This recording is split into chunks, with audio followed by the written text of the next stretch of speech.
What one thing should you never do following a self-defense incident?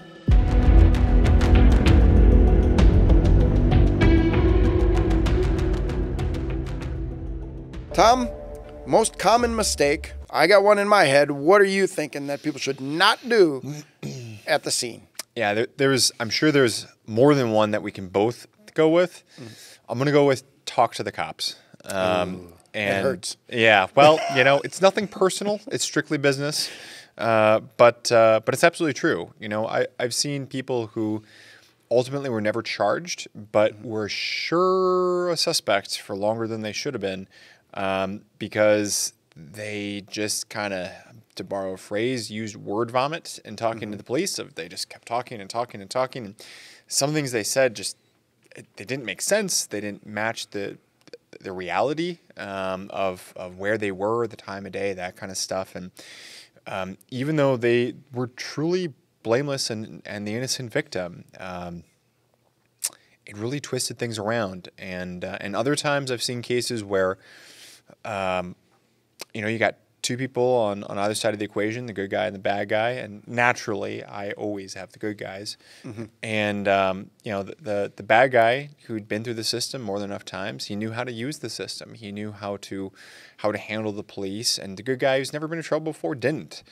So, he got himself through 10 hours of interrogation with a couple different detectives. And yeah, he told his story a couple different ways, slightly different on some nuanced details. And they decided that on that basis, it was, this is the bad guy. And to my view, they ultimately confused them. Got all the charges dropped, but he probably lost, a lot of sleep and a lot more cash than he should have if he just kept his mouth shut. And how would you advise people to not talk to the police? Because I know what I don't like, which is, I know my rights, mother expletive. That really puts me in a bad mood when I start hearing that. How would you advise people on scene to respectfully refuse to speak to the police? Well, and you just used one of the big words I always use, which is respectfully, right? Emotions are going to be high, and that is a gross understatement if you're involved in a self-defense shoot. It's going to be unlike anything you've ever been through. And I say that having spoken to a number of individuals, defended any number of individuals who have had to use or produce a firearm in self-defense, and they all say it's not like anything else I've been through. So it's going to be difficult to rein in those emotions, but just the same, respectfully, just raising your right to an attorney. Sir, I'm happy to talk to you, but not until I talk to my attorney first. Something like that. You need to make it clear that you want to talk to your attorney. And keep in mind, there's a difference between raising your right to an attorney and raising your right to silence. You want to raise your right to an attorney. That is the better right to raise for what it's worth. Pausing the video quickly to remind you that we have a secret giveaway going on that ends really soon, and it's free to enter. Just click the link in the description below to reveal what you could win. Now back to the video. Well, that sounds good. From my perspective, the one thing that I would tell people never to do following a self-defense incident, and specifically a self-defense shooting, is mess with any evidence. Don't touch anything. Don't move the body. Don't drag him through the door. Don't. The recent case we had to deal with was the guy handed the knife to the girlfriend and said, "Here, take this," and she was like, "Nope." She was the smart one in that couple.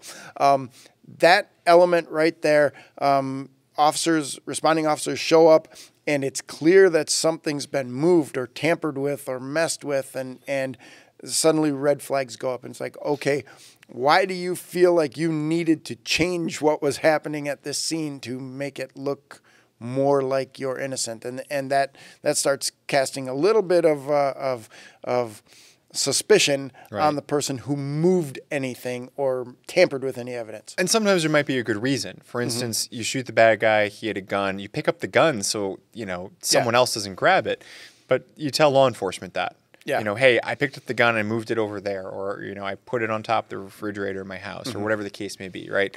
It's when you don't tell people that, because, there might be a good reason why you did something. Maybe not drag the body across, the door, but particularly when we're talking about dangerous weapons and so forth, securing them, if we're on a public street or sidewalk, you don't want evidence to walk away, or you don't want someone else to get hurt. I mean, there's lots of reasons why, right? but you want to be forthcoming with that information. Yeah, and that tends to, like I said, cause suspicion when cops think you're changing your story or lying to them or adjusting the evidence to try to make it look a certain way, because then cops are cynical. Everybody always lies to cops, so why is this person lying? And if someone's lying, they must be guilty. We must suspect them of something. So it's like running away from a bear. Yeah. It's like you're just triggering like a primal hunting instinct, like when you lie to a cop and they know it. Yeah, this guy's trying to hide something. Any decent cop, like I feel like one of the, you got to know the law. Yeah, okay, like there's stuff like that. But when it comes to the intangibles that, they don't necessarily, they aren't able to teach the academy as much. It's having a good BS detector. Mm-hmm. And, the cops who have been around the block a couple of times, they get lied to every day.